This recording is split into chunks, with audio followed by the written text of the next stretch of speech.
Greetings and blessings on this day of Pentecost. The account of Pentecost in the Acts of the Apostles is extremely dramatic. If you imagine the disciples sitting in the upper room, joyful at having seen the risen Lord, yet a little fearful because the Lord was not physically with them any longer. This fearfulness or apprehension is quite natural because for the first time the disciples were left to continue Jesus' mission on their own.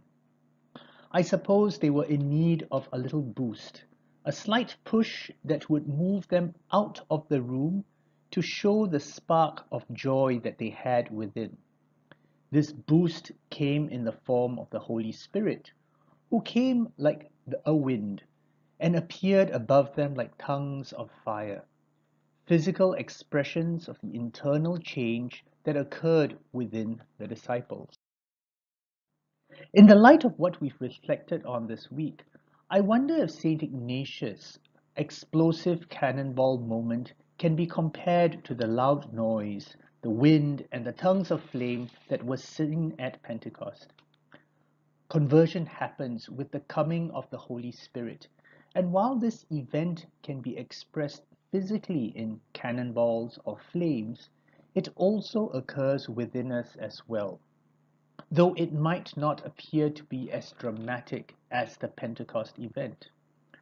Whether the transformation occurs quickly, as was the case of the disciples, or more gradually, as was St. Ignatius' experience, we know that something substantial happened in their lives, a turn towards God and an increase in courage to do God's will.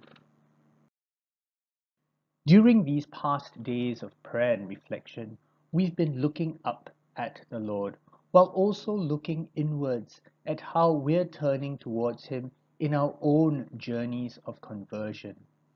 And on this day of Pentecost, it's good to consider the fruits of these reflections and how the Holy Spirit is leading us to bring our converted and transformed selves into the world, showing others the possibilities and the joys of conversion that we have experienced.